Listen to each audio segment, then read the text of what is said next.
This next golf course that we'll be looking at, it's not a par 3 course, but it's not a real course. But most importantly, it's one of the best mid-range courses in the world. That's right, we're headed to the woods. And let's take a look at one of our correspondents down there at the woods in West Virginia. Well, we made it to West Virginia for some championship golf at the Woods Golf Club. Now, there's two golf courses to look at. We're looking at the mid-range course, which is Stony Lick. There it is right there, and there's some great views. So let's take a tour of this 18-hole mid-range golf course. It should be mentioned that there's a total of 2 golf courses to choose from. There's the course that we're looking at here, their mid-range course, Stony Lick.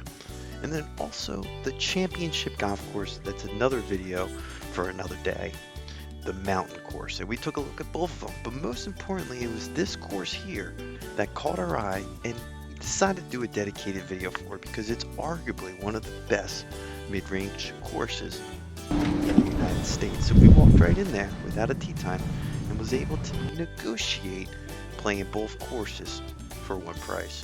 And for the first hole, it's pretty good views here at the mid-range course.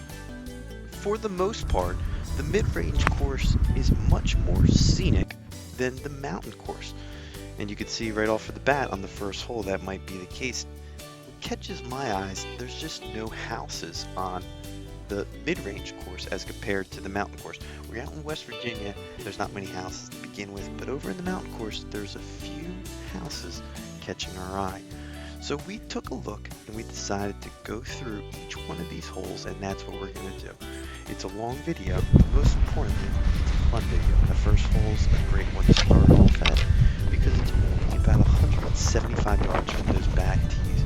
And here it is, Stony Lakes Golf Course. So we tapped one in to sneak out with a bogey. Now, the number 2 hole on this course, it's a little bit even shorter at 120 yards. There's not much to play with here.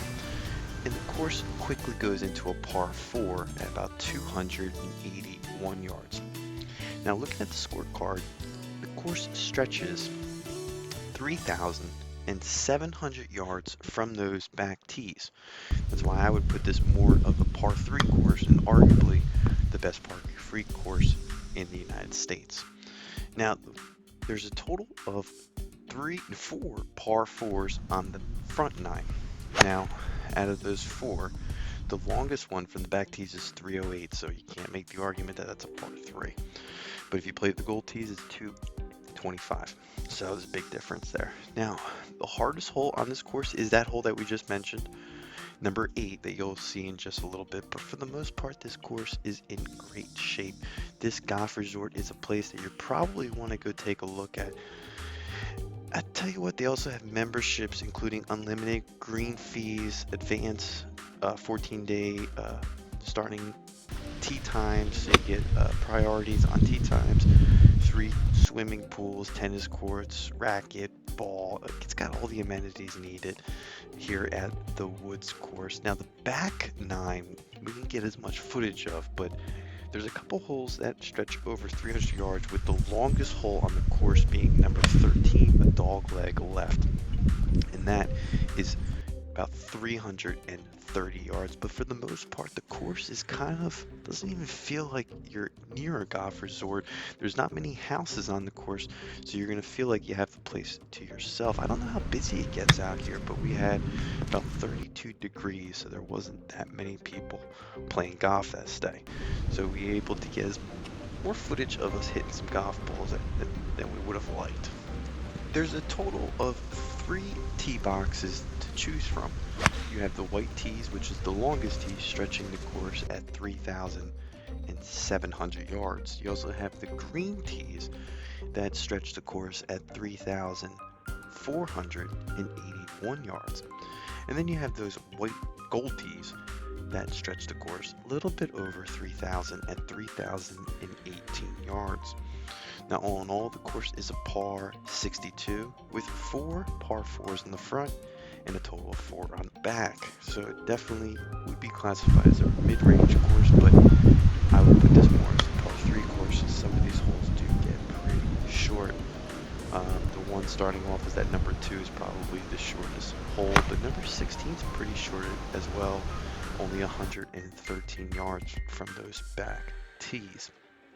Now, if you're going to be looking at the slope and the rating of this golf course, playing those white tees, it has a slope of 60.9 and a rating of 93. If you're playing the green tees, it has a slope of 59.4 and a rating of 94. If you're playing the gold tees, the course has a slope of 56.9 and a rating of 91. It does have some rules throughout the golf course.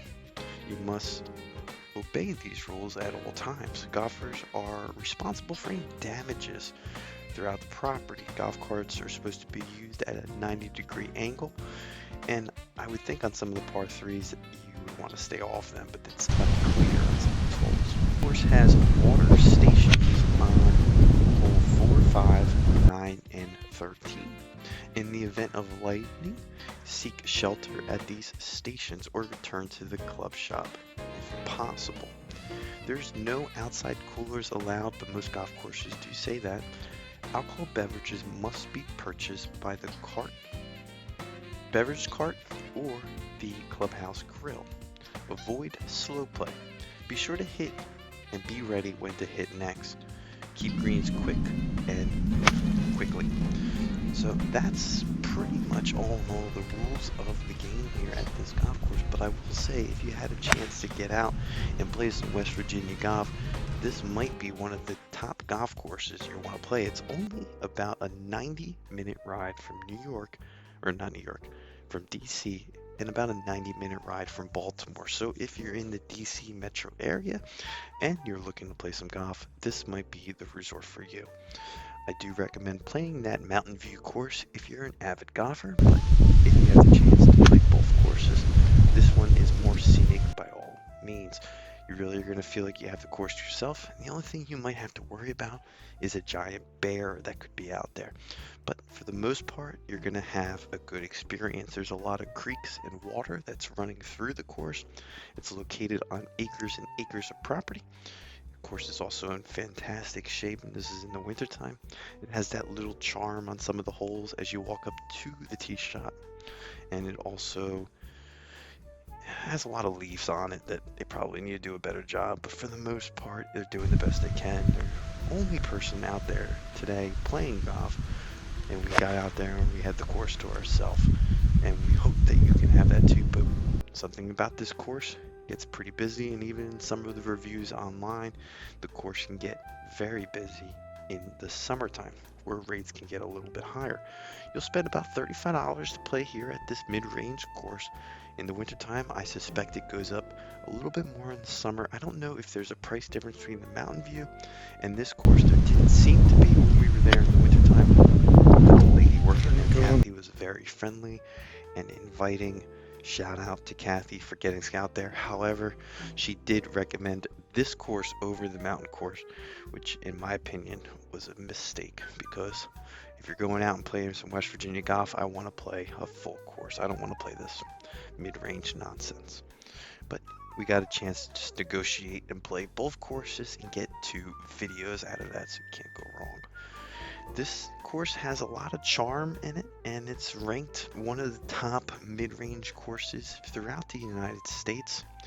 It's been ranked one of the top golf courses in West Virginia. There's not much golf in West Virginia to be picking from, but for the most part, this course is snuck in there. And you can see with these little streams throughout the course, it pushes it over the edge to bring it one of the top mid-range / par 3 golf courses throughout the United States.